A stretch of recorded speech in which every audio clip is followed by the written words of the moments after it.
Hey guys, initial thoughts part 2, I guess. Had a couple of days of writing on it now, and I know that there are a lot of questions in the forums. I'm going to try to answer them for you. Let me start by doing a close-up of both the pedals and the handle in terms of jiggle and the fit and finish, since those are pretty interesting to folks. I'm alone here and working the camera, so I apologize for any... you can see the pedal. There is no wobble, there is no jiggle. It is solidly connected. It's not a problem at all. It is solid. So any reports that people have had about these jiggling, I suspect, have to do with the settings in the app. There's a set screw down here for tightness, by the way, on this, just in case you found them too stiff to flip up and down. The soft rubber, you can see me pressing down on it. Okay, with respect to the handle mechanism itself, let's see if I can get that focused for you. It locks in, and there's a little play here, right? But if you look at it from this angle, that is a solid piece of aluminum connected. And so that play really doesn't matter because it doesn't twist left and right for the torque, and you're good. It's going to work, and it's going to be easily replaceable. And when you crash, you're probably not going to crash handle first, because the weight of the wheel and the batteries and the placement and the fact that the forward momentum or even the backward momentum, if that's where you're going, isn't going to lend itself to crashing up here on this. Not particularly worried about it. Charge port, you can barely see it. It's right here. It's got some fairly solid rubber to it. You have to lift the handle up a little bit in order to be able to charge it, so be aware of that. This is maybe a good place to talk about how narrow this wheel is. Really, really love the fact that it's so narrow. And one of the things that occurred to me about the pedals, which are enormously wide, is because this is so narrow, an inch or so more, you can actually put wider pedals on and still achieve the no scraping because the body is more narrow, right? So I think that's one of the things that people kind of missed about the design of this, is not only because it's taller and it's going to give you more space to turn harder, but it allows for better pedals because it's narrow. Ride's really, really nice because of that too. Down here, you can probably barely see because the headlight is bright. That's the back speaker and the headlight will blink when you come into a stop and such. Over here in the front, we have the headlight and the front speaker and a long press of the power button. Here's the power button. Let me see if I can get visible. We'll turn that headlight on, and even here in a lit garage, you can see how bright the thing is in the cast on it. And when you're riding it, it is beautiful. Long press also turns it off, and it's controllable by the app. You're going to notice on the battery, what I can tell you is the level so far seems to be accurate. There's a little symbol here for Bluetooth connected to the apps, so that you know that you're actually connected. Not a problem for that. Alright, a couple other subtle things that I've realized having worked with this now. It's going to be hard to grab, but when I'm picking it up and carrying it,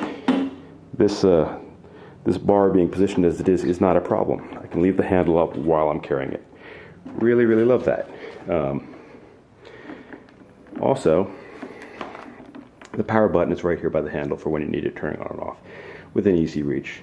Right, the disconnect button, you can see it underneath here, maybe with my hand if I have some focus. But it's a big, wide button, and the serial number's right there on top. Another nice feature is you'll notice that there's a flat area here underneath the rear, and also one in the front. Hope you can see that. And so when I grab the button and disable the wheel,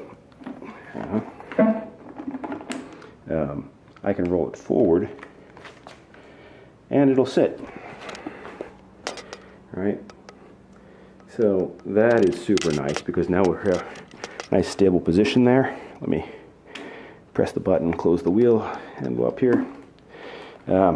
Works the same way in back. And in back, the handle is also touching, which is why I tend to roll it forward. But it gives you a third point there for a little more stability. Now obviously, this is a very small plastic area, so it's really only going to work on good concrete or paved surfaces. Perhaps you can get to a good spot here on the tire. You can see how wide that tire is, how grippy, and how, I mean, for comparison purposes, as I tip this over now, it absorbs a lot of shock. It's really very pleasant to cruise on. It is so pleasant to turn on. Here you can see the scuffs, right, from where I've been messing up. So in case you're wondering how this is going to hold up, here's your answers, right. There's a little bit of rough edge here in the plastic because I'm not a perfect driver. The sides, pretty protected between this pad and this thing. If you're concerned, and the rubber here obviously protects there as well. If you're concerned, InMotion does make a protective cover for about 50 bucks that will go on this so that you can beat the hell out of it while you're learning things, and away you go. There is going to be a little bit of scuffing across this from your pants, from your shoes, and from other things. It's not really very visible except in direct sunlight. You can kind of polish it out. But so far this thing has taken quite a number of tumbles, and it looks still brand new. You can see from the scrapes here, it's kind of an unusual position to be scraped in. And it has, like I said, taken some tumbles. Let me rotate here and see if I can find the valve. Okay, it must be on the other side.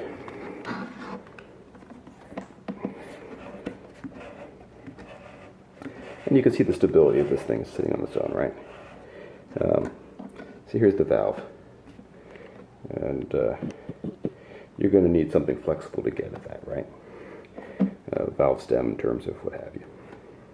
All right. So let me put this back up, focus it as it should be. And in case you're wondering, this is just a guitar stand. It's a cheapo $15 guitar stand. Now let's talk about the app, because the app is also awesome. And then after I talk about the app, I'll talk about the rides that I've taken and what I think. So with a little bit of luck, we're going to get this to focus on the iPad. It's going to be too bright. Shoot, let me see if I turn it down. I can get the vision on there for you. All right. It works on the iPhone, in my case the iPhone 10, with a really large screen, and the iPad, no problem. I believe it works on Android too. Don't have one to test that out. It's got a bit of a compass here, and it just dumped out. I don't know why it dumped out, but it did. When you come up, it's going to search and it'll connect, and it'll show you the range or what have you. So there's multiple screens here, and you can get to them by scrolling down. This is the base screen, I guess. It gives you your total mileage, and you can see it's about 18 miles on my part. The wattage, you can geek out as much as you want here. It doesn't really come in handy for me. The next screen, another summary. This one includes the battery, duration, temperature of the motherboard, wattage being used, peak power, things like that. That's interesting. Total mileage on that one says 29. Here it says 18. I'm not sure why the difference is. I'll bet you one of them is reporting in kilometers, and one of them is reporting in mileage. I've seen that error a couple times on their trip reports as they're working on this. And by the way, as you're rolling, this stuff is all live. It'll show you the amount of power being used or being regenerated. Also on the screen, you can turn it sideways. I'm going to switch to the phone. I thought the iPad would be easier to see, but for some reason the iPad is dumping out, and it doesn't dump out on my phone, and I think that's got to do with the Bluetooth chip being more modern. That's a really old iPad. All right, I'm going to connect on in. Okay, so if we turn it sideways, you'll see that there's another fancy interface that'll give you live dials and information as you move around. So they're working to take advantage of it. Also on the screen you have the ability to turn the lights on and off. The headlight, yeah, there's a quick way to getting to that. If I focus again, by swiping up. Swiping down gets you a horn.